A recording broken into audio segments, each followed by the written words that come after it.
Blessed day, my scholars. I hope everyone is well today. Welcome to our 31st class in our astronomy series of classes. Of course, your professor is here, Honorable Priest Isaac, and I'm with the Honorable Prince Almasi. Blessed love. My Lord, give thanks. We're going to have a wonderful class today. Of course, you know we have been doing a lot of works as it relates to the stars. We've been going into the makeup of stars, the different types of stars. We've gone into the life of a star and the death of a star. We've been studying quasars. We've been studying supernovas. Can you imagine that at this stage? So as a young child, don't worry. This information is the sort of information that you need. And of course, as you could see, even the way you correspond to us, we already see that you're learning so much. In fact, my Lord, before we even go into the depths of the work today, remember a few months ago, we had some assignments that we gave to all of our scholars. We call them scholars, not necessarily students. They are students, but they're scholars. This is a scholarship. And we just basically asked, this is when we were finished with when we were complete with the solar system. And we asked our scholars to prepare in whatever fashion they would like to, whether it's to use objects, fruits, painting, drawing, but we wanted to see the solar system and the 9 planets, including Pluto. That's why we say the 9 planets. So we would like to highlight, even for our scholars now, these are some of the entries that we have received thus far. And these are from basically one family. So we have Ashia and Eloha Daniel. That's Ashia and Eloha Daniel. And they're sending in their projects, my Lord. These are coming from France. So we'd like to say blessed love to Ashia and blessed love to Eloha. I hope I'm pronouncing it right. Eloha Daniel. Wonderful works. These are a brother and sister pair.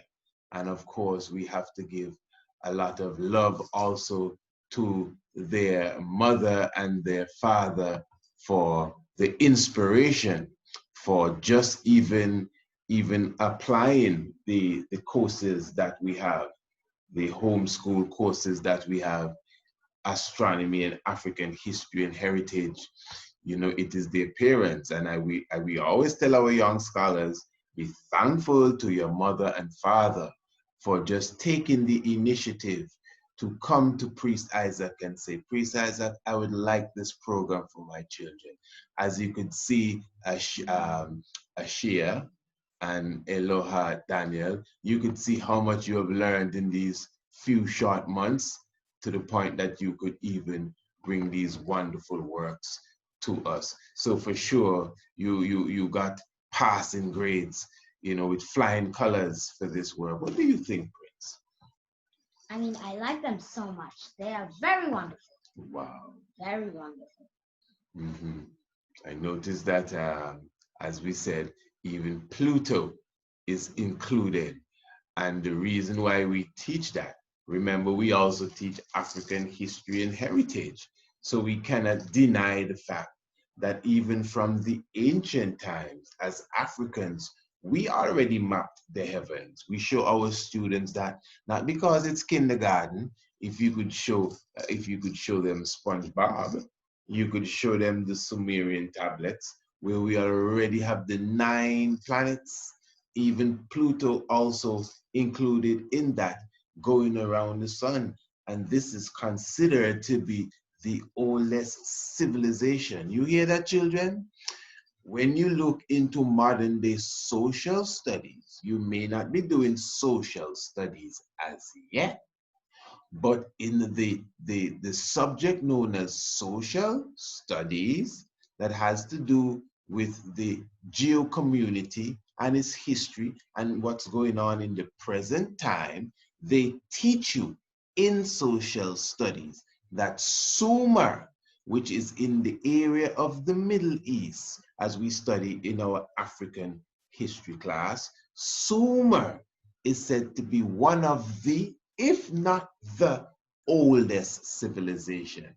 But of course, we have showed you in our African history and heritage class that it is old, very old, but it's not the oldest. We already showed you of the pyramids in Kemet.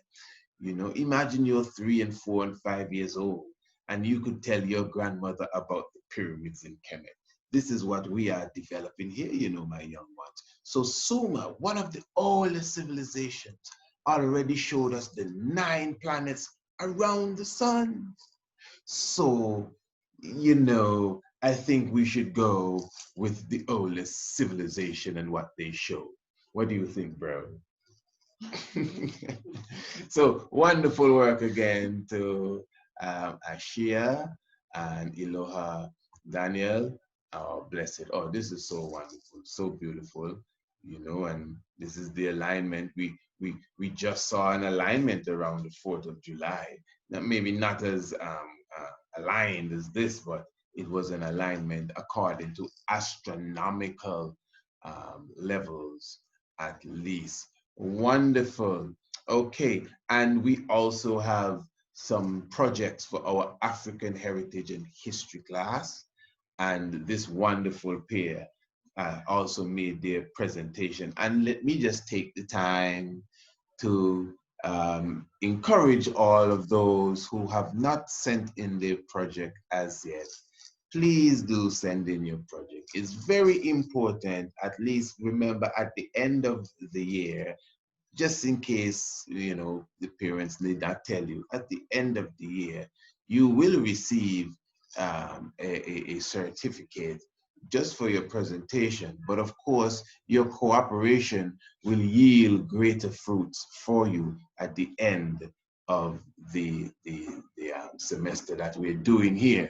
So I am encouraging everyone to please send in your project. Although we gave it a timeline, it always has a timeline. No matter when you started this course, it always has a timeline. But we will even overlook that. Just send in your project and we'll be very, very happy. All right, wonderful. So now we are going to go into what we are going to deal with today. This is going to be very important for us. Hey, listen, before that, you know, I think we want to give Ashia and Aloya a great tiger's roar. You know, we got to give them a tiger's roar for. You hear the tiger? The tiger.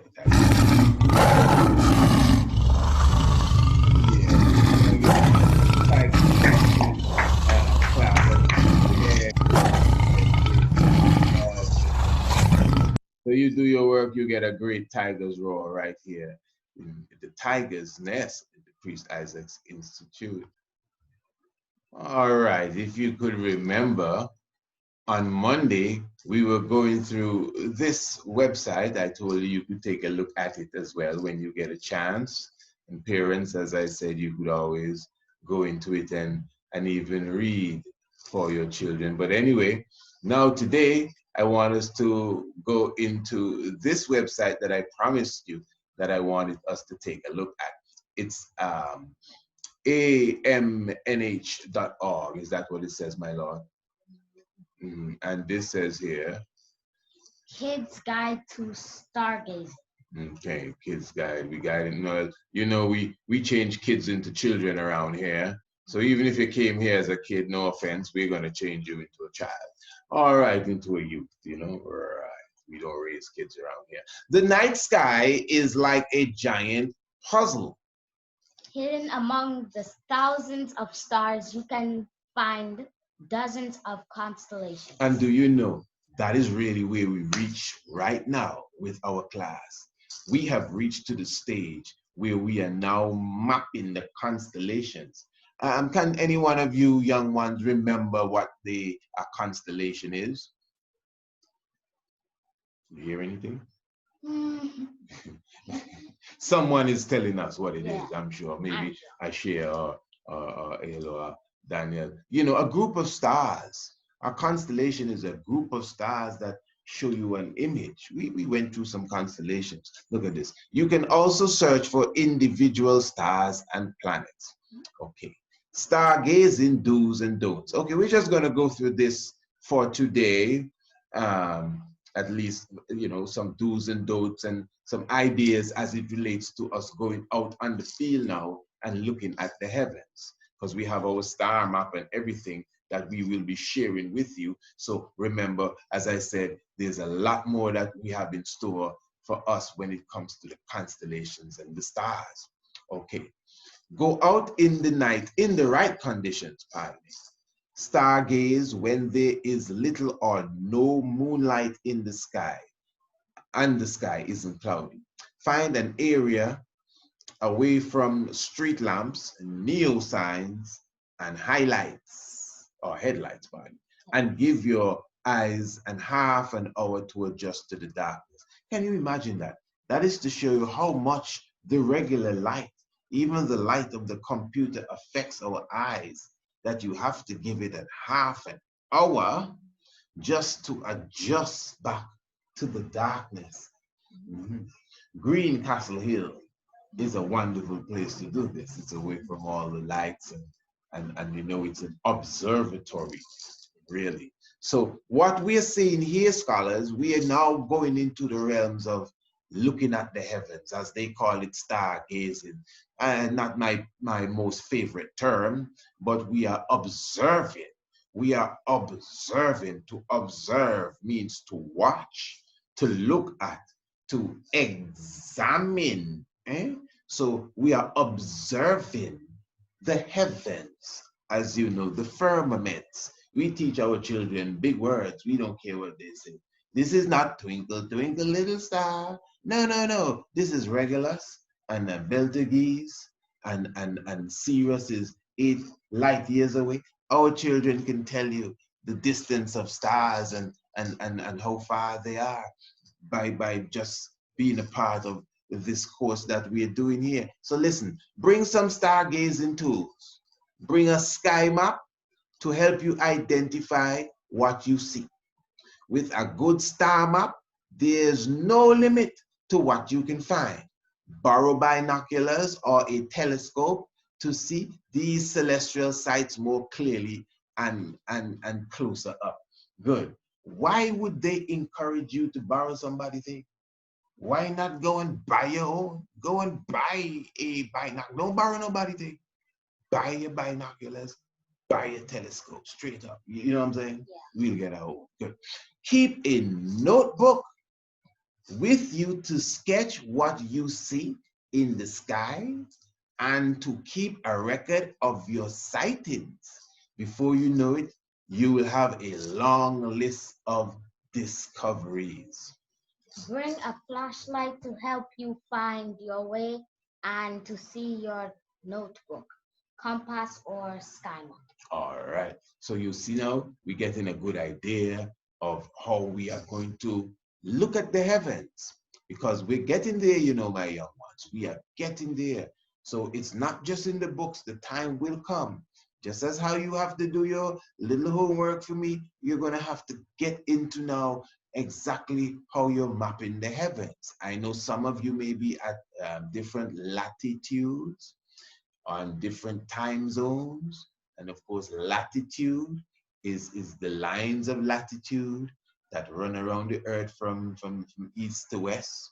So that means you may be more north than where I am, because you know where, depending on where you are on the planet, that has a lot to do with the type of sky that you see above. All right, good. Let's go into some safety precautions here. Stay safe. You want to read that for me, King? Okay. Bring a friend or parent along to help you search the night sky. Don't ever go out at night without your parents' permission. That's very important. Yeah. Would you go out at night without your parents? Okay, Nope. all right. Nope. That's good to hear. Don't one. Isn't that supposed to be a O or Wanda. Yeah, that's interesting. You know. Yeah, that's a very good observation. I think it should be Wanda. Very good observation. You should get a tiger raw for that. But go ahead, don't wander. Don't wander around. It's easy to get lost, so keep track of where you are. Remember to hold your notebook so your mark of for north always points north. Okay, so yes, the whole notebook thing, very important. And is it the star question? Not all points of light you see at night are stars. Well, of course, our scholars know that by now for sure. Airplane, satellites, and meteors or shooting stars move fast, so they're easy to tell from stars. But what about planets? Planets look a lot like bright stars, so telling stars from planets can be tricky. One clue is that planets don't twinkle like stars. Straight up, straight up. Yes. Although it's sometimes hard to see the difference, and it gives you an interactive sky map to see what planets are currently visible in the night sky, and they give you the information there that you go to. As ourselves says, we utilize different sky maps and interactive sky charts that we will be using in the future. So when you go there, basically what it shows you our location here. As you know, we're in Antigua in the Caribbean. Shows you the time and exactly what would be available as far as planets, depending on the day and the time and the moon and everything. So you could just check that for yourself, and then, you know, investigate. That is not something that we're going to complicate your mind with at the moment. But basically, what I would say to you is that we ourselves will be going into the map of the heavens very soon, and we'll be bringing to you our interactive sky chart as well.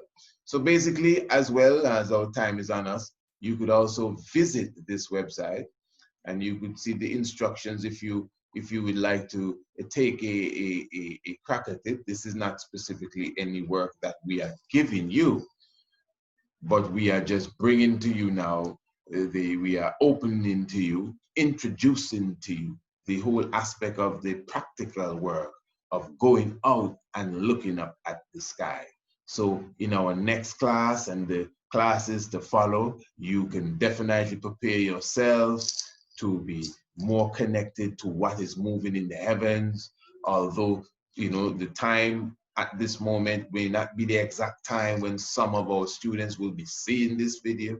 Some people may join the course a month from today, and they will have to start at the beginning. But at the same time, we will be looking at the sky basically on a daily level, and at least tracking it from the time zone that we are in right now. So hey, just look forward for a lot of interaction. I'm going to encourage you one more time. You could visit these websites again. Parents, you could visit them and go through, you know, the you know, keeping your sky journal, which will be a very good practice. And as I said, we have some bigger things coming behind of this. And I'm encouraging those who have their projects outstanding to send them in. We'll be happy to see them. Okay, I think that's it for today. There's anything you would like to leave with them? Not really anything. Okay, well, I'm very thankful.